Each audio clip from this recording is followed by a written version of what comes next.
Oo. Sige yan. Sige yan. So, alin dito sa tatlong ito ang pinaka-goal mo? Of getting insurance, bakit ka nag-iipon? Ano ba Walo, yung sir. goal Walo? mo? Tatlo Ano ba lang. yan? Pili ka ng tatlo dito. Ano ba Pipili ako ng yung, tatlo. ano ba yung goal mo dito? Lalagyan natin Uh, ng number. Alin? Number one, sir. Number one. Ayan. Number two. Number two. Alas, ano pa? Uh, Gusto ko yung savings for milestones, sir. Saving for milestone. Okay. So, lahat naman ito is importante. Pero syempre, we all have our own goals. Kaya, pero syempre, gusto ko malaman kung ano yung importante sa'yo para doon muna tayo mag-focus. Then actually, the other options here are to follow. Ayan. So, discuss muna ba natin kung ano ba yung mga bagay na to. So, income protection fund. Alam ko na you have your kids your own. Syempre, you're the breadwinner of the family. And of course, kaya nga tayo nagtatrabaho para you want to have a comfortable life. Di ba? Actually, gusto nga natin is a luxurious life. But yun nga, that's why we're continuously working and earning for the family because we want our kids or you want your kids to be comfortable sa buhay nila. So, ano ba yung income protection? So, I know you're working as a teacher, di ba? So, you have monthly income na na-receive from DepEd, di ba? Ganyan. Or also, if you have this side business, yun din. So, the money that you are providing to your kids, bakit ba ako nag-i-English? yung perang kinikita mo, yun yung pinanggagamit natin for our daily expenses. Meron na bang nag-aaral sa mga kids mo, Eds? Nakamute ka. You can leave it unmute. Okay lang kung maingay. So, Isa lang po sa wag yung mong anak ko, college. isa. College na. Opo. Okay, congrats. Anong course niya? Psychology po. Psychology. So, yun, di ba? So, if ever something happened, knock on wood, something happened kay breadwinner or head of the family, so paano si anak, 'di ba? So, kailangan niya ba mag-stop pag-work and mag-stop mag-aral then to find work para ma-sustain yung everyday expenses niya. 'Di ba mahirap? So, parang kumbaga sabi nga natin is may emotional na pinagdadaanan na yung tao, may financial din na pinagdadaanan, 'di ba? Ang hirap.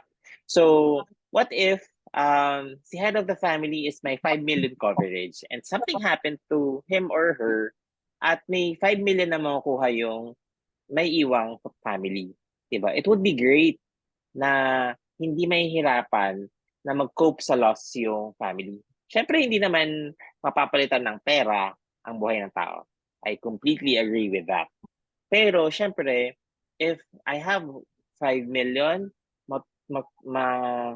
susustentuhan yung pag-aaral ng anak ko o anak mo, kanyari, yung bills na babayaran because if mawala tayo dito sa mundo, the bills will still be there, right? Internet, electricity bill, water bill, kung naglo-load pa, di ba? Lahat yan continuous. But the insurance will stop. Pero magbibigay ako ng malaking lump sum of money sa anak ko. So, I have a client who actually passed away unfortunately at yun, meron siyang nag-iisang anak at we were able to provide 4.9 million to him. Malaking tulong yun, right? So, Yes. So, yun yung sinasabi natin is that's why all head of the families and breadwinners should have their own insurance. Because ayaw naman natin na ayaw kong gawing word yung kawawa, but syempre merong financial pa rin na may iwan sa kanila, di ba? Sinasabi nila na hindi mo naman madadala yung pera sa kabilang buhay. That's true. Pero makakatulong yun sa may iwan mo dito sa lupa, di ba? Especially if may mga anak at may mga dependents. Health fund, ayan. Ito pinaka-importante, isa sa pinaka-importante rin to, health fund.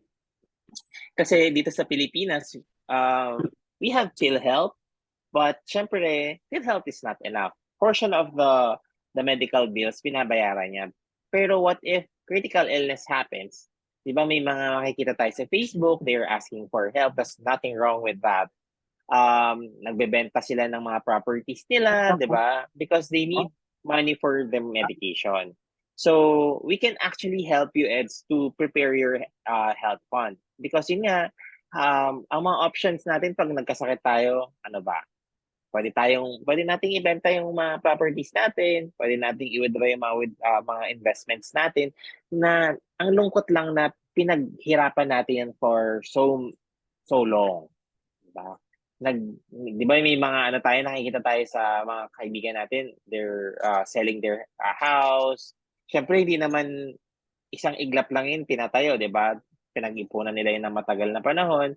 So, nakakalungkot lang na they resort to selling their properties. Siyempre, kasi to extend the life and also to treat the the disease, 'di ba? So, yun nga, another one is pwede naman tayo mangutang.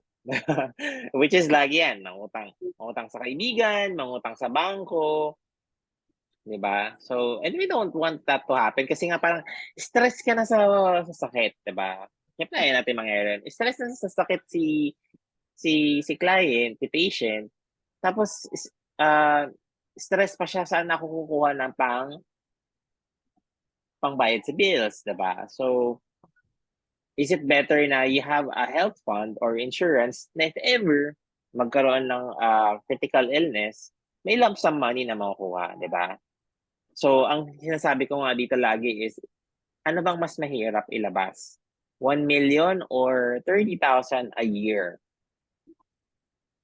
Eds, ano mas madaling gawa ng paraan? The 1 Siyempre yung million or the 30,000, sir. 30,000? Yes, that's why. 30,000, sir. Kaya nga, so better na maghandaan na early on. We don't want to happen, but what if it will happen? So we're ready. So next is saving for milestone. Siyempre, with our age, gusto rin naman natin pag nag-retire tayo or may gusto tayong gawin, we want to purchase properties, we want to build our own, kung ano man yung gusto mong, di ba, bilhin. Yan, if ever pag nag-retire ka, kasama rin to ng retirement eh.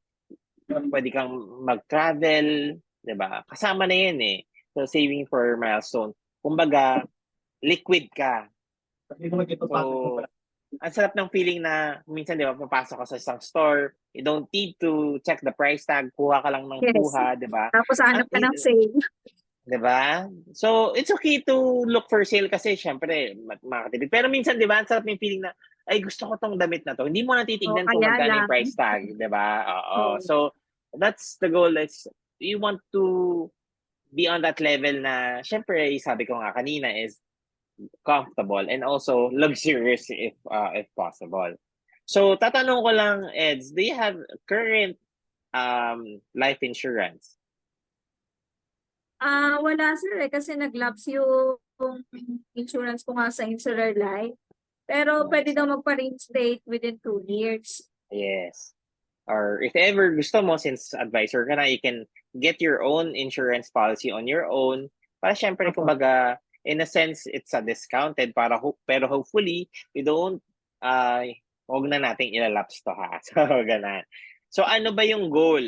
Magkano ba yung kailangan ko, Erwin, na insurance policy?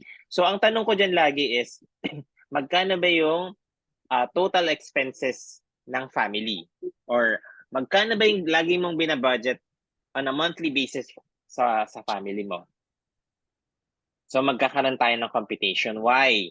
Because kailangan meron tayong pinanggagalingan. Hindi tayo manghuhula.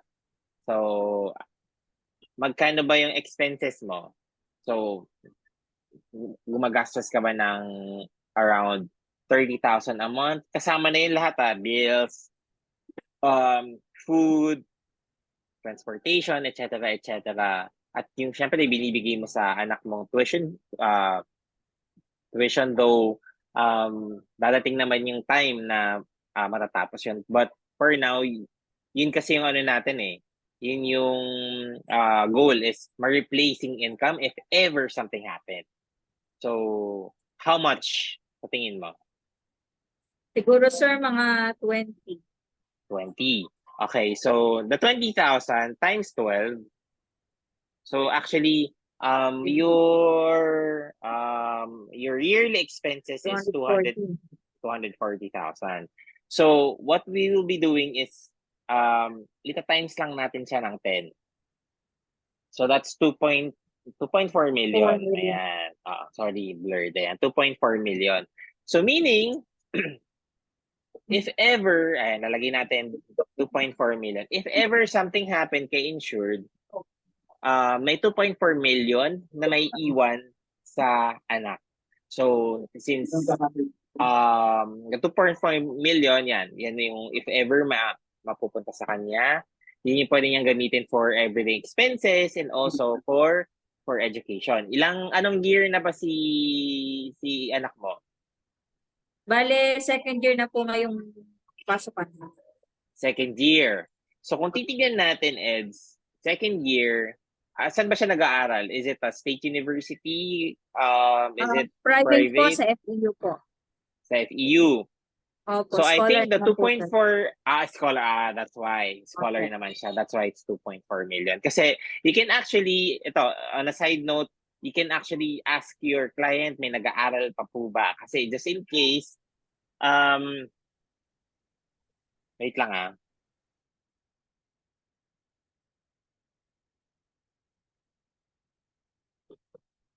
Anong ginagawa dito, Patrick, mo anak?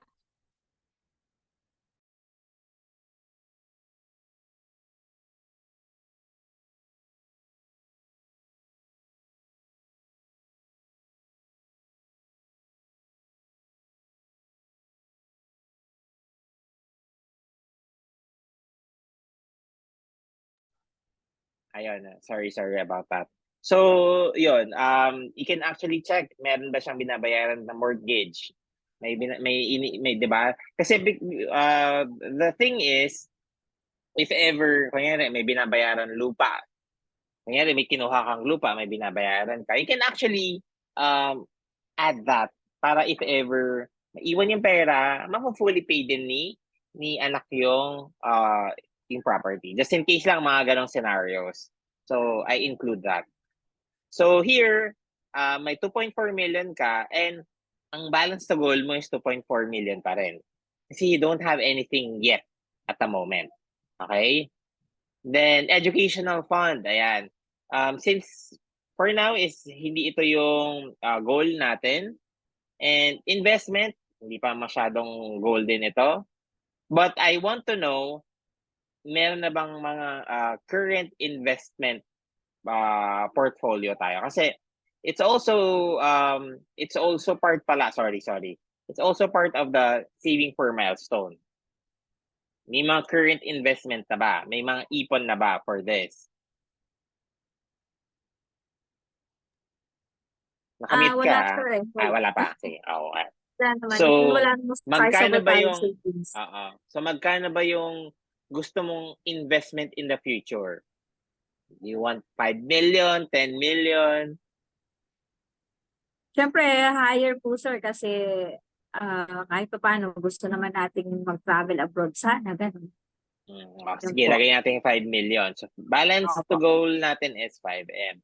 Then, critical illness coverage. Do you have any critical illness coverage? Kasi nga, nandito sa health fund natin.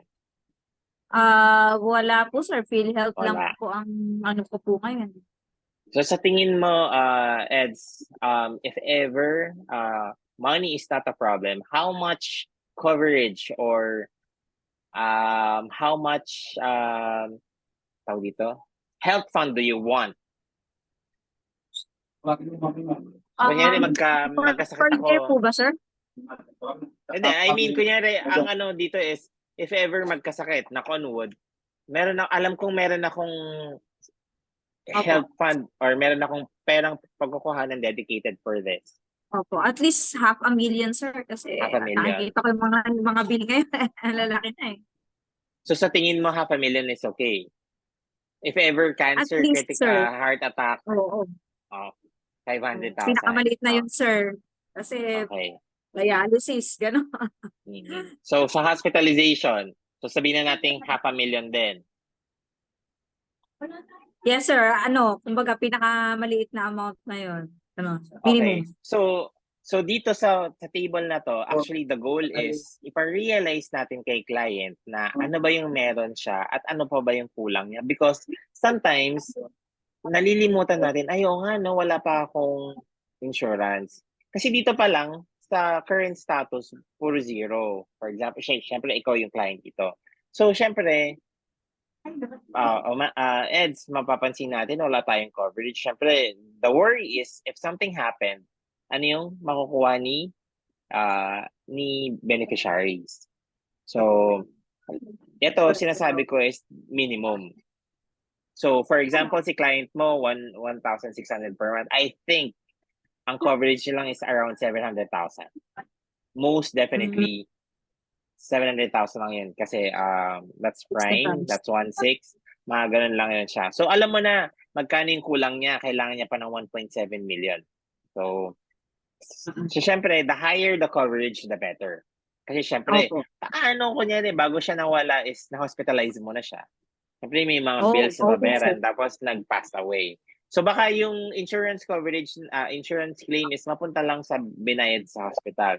So wala na rin Opo. natira sa pamilya. Though nakatulong yung insurance to pay off the bills from the hospital, pero syempre gusto natin is may makukuha pa rin sila na magagamit nila for everyday life. Ayan. So here, i-check natin magkano ba yung naiipon, magkano ba yung napupunta sa expenses, etc. etc. Ayan. So, bakit ko ba kailangan malaman to as a financial advisor? Para syempre matutulungan kita. And also, we can compute magkano ba yung ideal na kailangan mo based doon sa income mo. So, you don't need to provide me the exact amount. You can provide me the estimate. Yan. So, how much is your monthly income? Monthly po. Mm-mm. Mga, sir? 30. Net na po ba, sir? Mm-mm. 31 ng gross ko, pero syempre ang net ay konti lang. Anong lalagay natin dito? 29,000? Opo, Estimate mga lang. Okay, so 29,000 times 12. So, that's 348,000. Ayan, para lagyan natin ng comma para hindi nakakahilo. So, ang expenses natin ideally is 50% of that. So, that's ideally, 696. 14,500. Ay, sorry, mali. 14,500. Tapos, annually, that's, di ba, parang hindi ako engineer, hindi talaga ako marunong mag-mental math. Sorry na. 290, tama ba? 24. 30% po 124. ng 29. 50%. Tama, di ba? So, 50% Opo. of the income dapat napupunta. Then, 30%, Expenses. 30% is napupunta kay, yan. So, 8,700. 99. Ay, ano ba yan? Tapos, times 12, Savings. 4. Ako wala. Ang totoo, sir, wala ako sa savings. Hindi, pinapakita lang ito ideally. Ayan So, 29 times 0.2. So, dapat is 5,800. So, dito, times Sabi, 12. 5,000 pala dapat ang ipon. Ideally, oo. 69,600. So, ideally, based dito, Eds, sa computation, this is ideal. Again, I want to reiterate, this is the ideal setup. So, what I learned as a financial advisor is kailangan automatic, ako ito, tinatry natin ng best natin is mag-save muna. So when the income comes, make sure that I set aside money on the investment. On the savings. Because pag-uunahin natin expenses, wants natin, sige, kung anong matira yun ang isi-save ko. But the problem is, walang natitira. Because pag alam natin na may naiiwan sa ATM natin na 5,000, ay may 5,000 pa ako. Pwede pa akong bumili Bumasta. gumastos kasi deserve ko to. Diba? Totoo naman. Deserve ko to. Nagpagod ako. Deserve ko to. Sa kaka-deserve natin, wala tayong naiipon. Tama? So, we can actually adjust this, but this is the ideal. Again, this is the ideal. So, pag nag-sweldo tayo, set aside natin is around 5,800. Tapos, the remaining is the expenses. Ngayon, sabi mo kanina, magkano yung binigay mong expenses sa akin? That's 20,000. Yes, So, sir. sumobra na tayo doon sa Sobra. expenses. So, what we can do is actually, we can reassess our expenses. Baka naman yung 3,000 doon, puro Shopee, puro Lazada. Ay, di naman, sir. So, I mean, you can actually ask your, doon, your Opo, client. opo. Ano ba yung mga, if ever, kasi may mga scenarios na, magkano, tinatanong mo dito, para alam mo kung magkano talaga yung nagsisave. Kasi doon sa savings tayo, doon tayo kukurot ng pang monthly premium natin. Pag sinabi yung 500 lang nasi-save, ay, wag na natin tong bebentahan for now. Tulungan muna natin siya on how he can save or can add income. Again, hindi kasi tayo dito nagbebenta lang. Syempre, gusto na nating kumita, pero gusto rin nating maging sustainable yung business natin. Ayaw nating papakuhanin yung isang client na after a month, di na makakabayad. Because napilitan lang siya because of you. So again, your business is helping people, and also you want to have a quality client because you will suffer sa persistency mo. If ever mababa yung persistency mo, may mga bonuses ka or may mga promos kang hindi masasalihan. Kasi parang diyan sa business, sa parisan niyo, gusto mo yung mga magiging client mo is magiging suki mo. 'Di ba? Pabalik-balik sila. So here then is gusto mo yung client na makukuha mo have the capacity to pay, and also ayaw mong mag-lapse yung policy nila because if in case in the future something happened to them, may mabibigay tayong benefit kay beneficiary. Because ayun, again, may experience ako na kasama ko sa work. Unfortunately, he passed away at lapsing policy niya at wala silang nakuha. Diba? So yun. So here, ayan. So dapat ang wants and extra is 30%. Syempre yun nga, may mga deserve tayong pero dapat is may limit. So ideally is meron tayong 5,800. So pwede mong tanungin. Ako minsan ganito tatanong ko. Kagaya kanina, sabi mo kanina 20,000. And saan napupunta yung 9,000 na natitira doon? Sabi mo kanina expenses mo is 20,000. So you can actually help your client to reassess yung spending habits niya. Hindi tayo nangingialam, pero sabi ko nga, yun yung goal natin dito is to help them.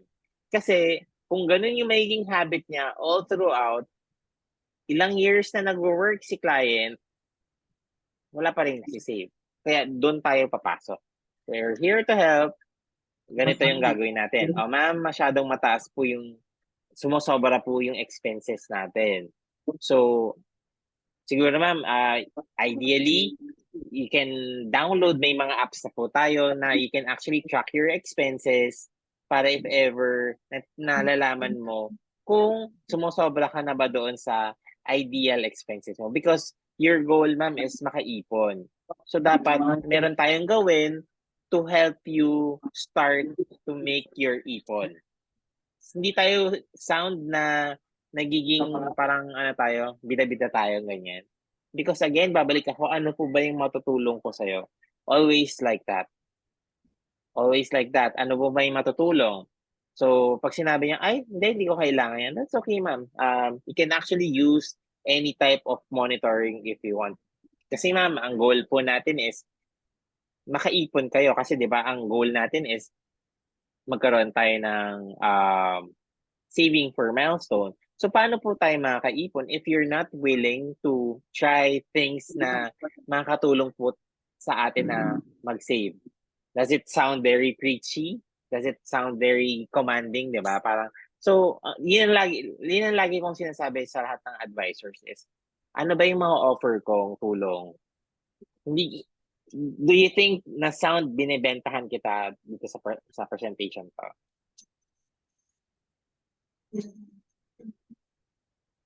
Sa tingin mo binibentahan na kita ng insurance dito sa presentation ko, Eds? Hindi pa, Hindi di naman, ba? sir. Kasi yun yung goal natin. We don't want na, ano na, bibentahan lang ako nito. Kasi pinapakita mo kung ano yung kulang, ano yung kailangan, at ano yung dapat gawin. So, yun yung laging ano natin. Itong word na to is just a guide. Pero, pag nagano mo na to, actually, pwede ka nang magsulat. Pen and paper if ever, kasama mo si client, you can actually print this out, diba? Then, you can fill out para if ever after, pwede nga i-keep ito as a reminder, ito yung kailangan ko. Parang may prescription ka. Diba? Parang ganon. And also, yun, kasi may mga taong relasyon. Okay. So, ngayon, dito tayo, worth of expenses. Sabi mo kanina, 20,000. So, that's 6 to 12 months. So, sabihin na natin 6. 6 times. So, dapat meron kang 120,000 na. Oo. So, ito yung kanina, ano na natin kanina, di ba? So, annual expenses is, bakit pare? Annual income, so that's here, that's 2.9 million. So, sabi mo kanina, sorry, ba't naging comma? So, another option too is the expenses is 2.4 million. Yung kaninang pinag-usapan natin. Si annual income is, yun nga, parang kumbaga may replacement. At least, ideally, 10 years may additional, computation of 10 years worth ng income mo is ibibigay na sa beneficiary mo. Naman sa isa is 10 years worth of the expenses na ikaw yung nagbabayad, ibibigay na namin ng isang bagsakan. Ayan.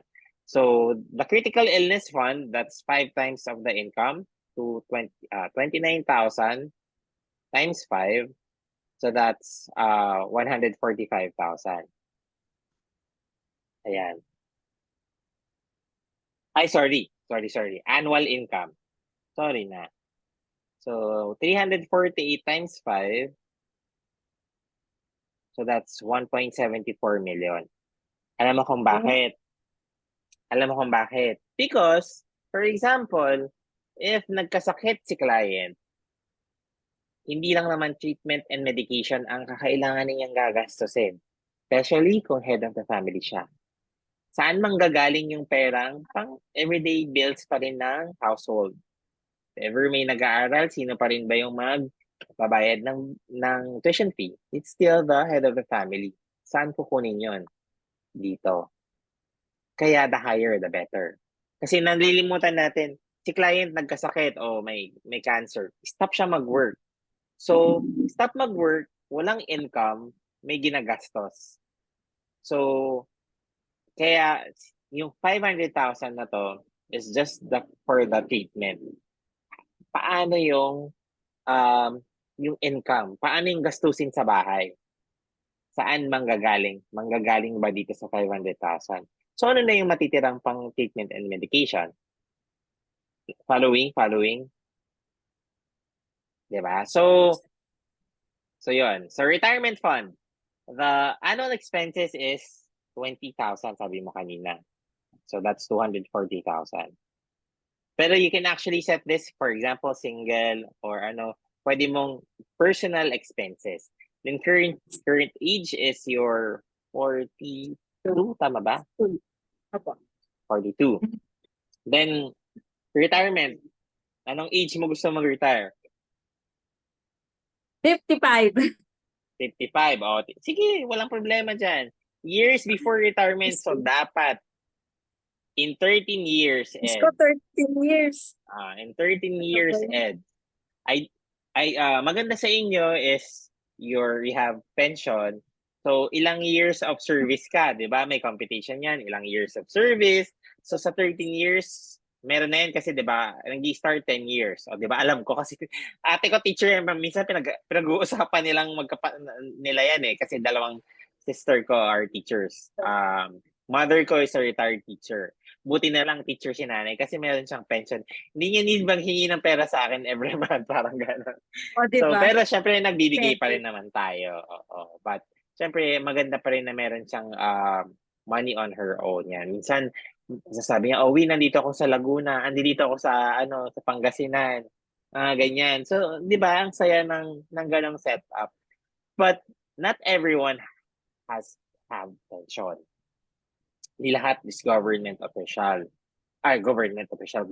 employee na merong makukuha. Meron naman tayong SSS, but based dun sa current computation is 8,000. So 8,000 is makakatulong, 'di ba? Malaking bagay.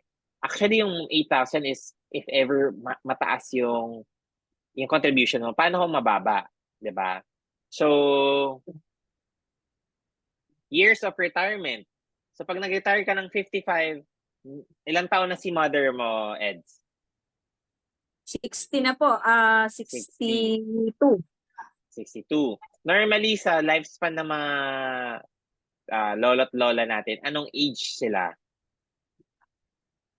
bago Na mag-join sa creator natin? 80, sir. Ganun. 80. Sige. So ibig sabihin na natin same lifespan hanggang 80, mabubuhay si Ed. So syempre, bakit natin tinatanong yan? Because pag nag-retire hanggang year of retirement, wala na tayong income, pero may expenses pa rin tayo. So kailangan i-support mo or meron kang pera from age 55 to age 80. So ano yun? 80 to 5 years. 55. So meron ka pang 25 years na kailangan tustusan. Ayan. So ngayon magko-compute tayo. So 240,000. So hindi naman lingid sa kaalaman mo na may inflation. Yung magkano ang naubutan mong pamasahe sa tricycle, pinakamababa, Eds? 10 pesos, sir. 10 pesos, ang mahal naman na. Ako naabutan ko 250 eh. Yung pinakamura mong naaalala sa tricycle or sa jeep. Sa jeep po, 7, sir. O 5. Parang ganun. 5. Ako kasi naabutan ko pa na nagta-tricycle ako dito sa province namin is 250. So magkano na, alam mo magkano na dito ngayon? 25 pesos. Ganon kalaki, 10 times. So that's what inflation is. Kung gaano tumataas ang presyo ng bilihan at mga serbisyo. So here, i-match natin. So yung 240,000 monthly yearly expenses mo, i-inflate natin times 1.06. So here, sabi mo, 55. So 13 years more. So naka 1 na tayo. So 1, 2, 3, 4, 5, 6, 7, 8, 9, 10, 11, 12, 13, 13. So pinapakita dito is yung worth na 240,000 is worth 511,902. So meaning, yung piso natin ng kabataan natin na ang dami na nating nabibili is parang 100 pesos na ngayon. Right? Dati noon, pag may pumunta ka ng tindahan, may piso ka, may mga chips ka nang makukuha. Tama? Panahon natin yan. Huwag kang mag-ano. Nung 80s, batang 80s tayo, di ba? May piso ka, masaya ka na, may 2 pesos ka, may dami mo nang mabibiling mga chips, mga candy and all. May Dalawang mga, na yun. Chichirya na yun. tapos di ba may mga cents pa, may mapulot kang sentimo dyan, meron kayong pulang chewing gum. Oh, di ba? Nostalgic, very nostalgic. So, sabi dito, at age 55, yung worth ng money mo is 511,902. Pero kailangan mong i-sustain is 25 years. So, ito is hindi na natin i-inflate. Times 25 na lang natin. So, ang ideal, okay? 1, 2, 3, oh. Based dito, ang ideal money mo sa bank to sustain your retirement is 12 point, sabi na natin 12.8, i-round off na natin. So, compute based on annual inflation, meron pa ba to? So, that's 12.8 million. Yan. So, ngayon, ano ba yung gagawin natin, Eds, para masolusyonan yung mga needs natin? With the income protection, with the investment, with the critical illness hospitalization, and also the